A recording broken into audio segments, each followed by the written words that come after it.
One Piece chapter 1106 has came out, and look, I already did my review of the chapter, so go check that out if you want. But, after releasing my review, I noticed something oddly popular among my comment section in the One Piece community. Dory and Broggy are Mr. 3 level. Mr. 3 level.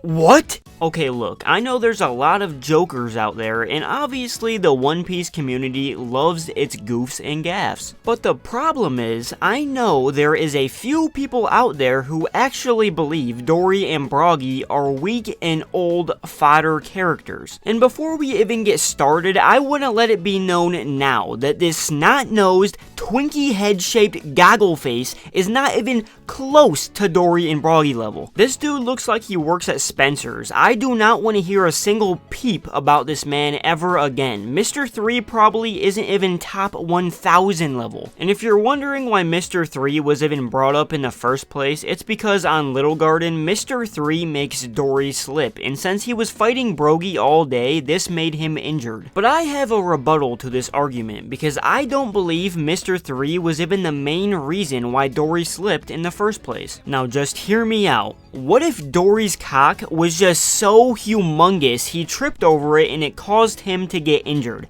Like, hey, I'm just saying, bro, let's not rule out all the possibilities. All jokes aside though, I do not know how people can seriously think Dory and Broggy are weak. Like, let's just take a look at the facts. Dory and Broggy both had an individual bounty of 100,102 years ago, which makes them together worth 200 million. But this bounty was frozen because they disappeared in order to fight each other for 102 years. Now, some may call this being stubborn, but I like to call that training. And Dory and Broggy's training definitely shows, because the average man worth 100 million could not blow a ginormous hole in a fish that is called the Island Eater. Not only that, but they single-handedly finished off Kid's crew by splitting their galleon in half with a single attack called the Ikoku Sovereignty, which by the way was covered in Conqueror's Haki. This attack was so powerful that Big Mom, the Emperor of the Sea, well, former Emperor of the Sea, actually mimicked this attack because of how powerful it actually is. But I don't want to make this entire video about meat riding two giants, so now I want to talk about what Dory and Broggy's significance is to Luffy in the story moving forward. So when Dory and Broggy arrived on Egghead, they mentioned that they knew Luffy was the sun god, and if you don't know, the giants are actually known to worship this sun god, which is shown all the way back in Big Mom's backstory. And to me, this leads to one conclusion.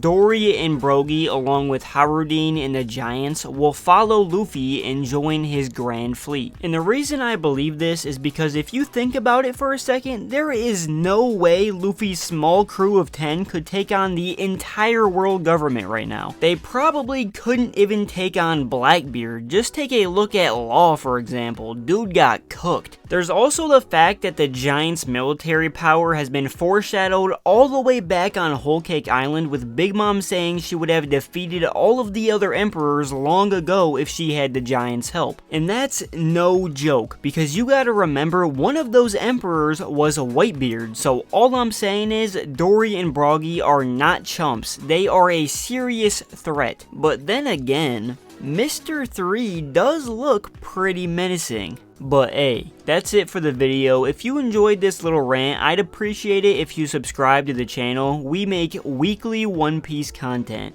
Anyway, like the vid, so appreciate y'all. Deuces.